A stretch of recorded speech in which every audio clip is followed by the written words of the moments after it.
The life and sad ending of James Daly.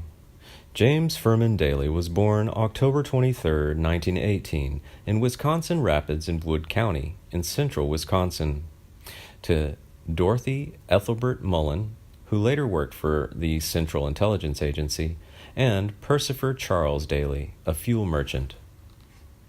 During the 1930s, Daly studied drama and acted in shows before he worked for the armed services and served with the United States Navy as World War II ended. Daly was a music major at the University of Wisconsin, a drama major at the Iowa State University, and attended Carroll College before receiving a degree from Cornell College in Mount Vernon, Iowa. Cornell College later presented him with an honorary Doctor of Fine Arts degree. Daly's acting career got off to a good start once he arrived in New York in 1946, landing a part as an understudy to Gary Merrill in the long-running hit play Born Yesterday on Broadway. By the time he appeared in his third play, Men and Supermen, in 1949, he was billed third in the cast and won a Daniel Bloom Award for his performance.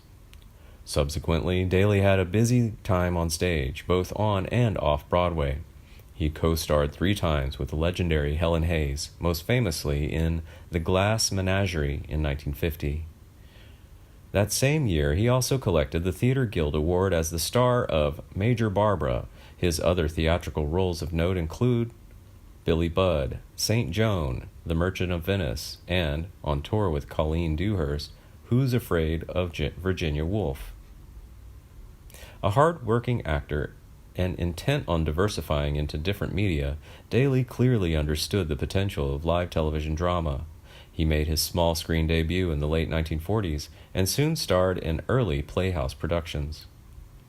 Within a few years, he featured in his own weekly syndicated series, Foreign Intrigue, starting in 1951, about a family of foreign correspondents in Europe. This was one of the first TV shows to be shot on location, and it necessitated his and his family's temporary relocation to Paris and Stockholm.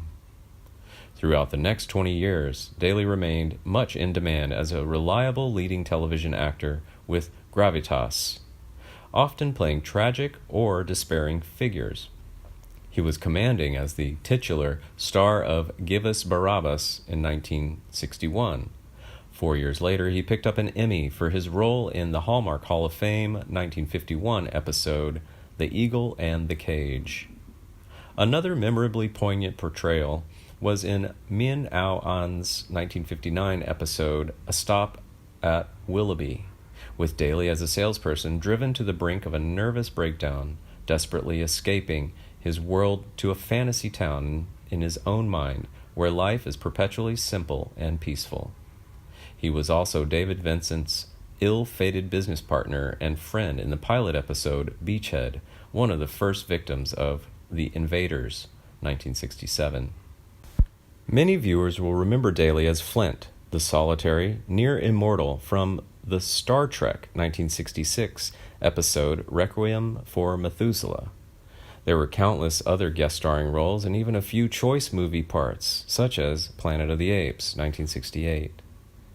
Daly was best known for his role as Paul Lochner in the hospital drama series Medical Center, starting in 1969, as the resident elder statesman to young surgeon Chad Everett, American medical drama series that aired on CBS from 1969 to 1976, with 170 episodes.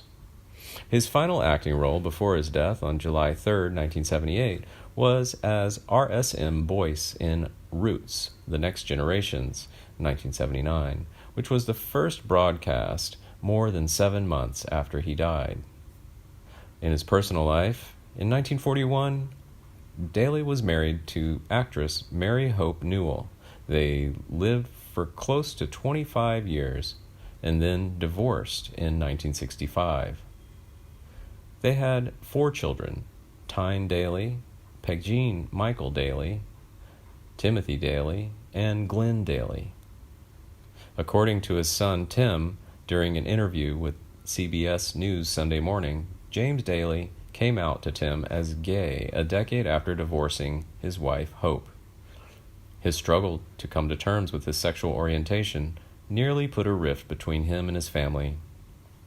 As homosexuality was still considered a mental illness until the early 70s, he and his wife tried and failed at curing him. After their divorce, Daly decided to limit his contact with his children out of fear that they would end up mentally ill themselves.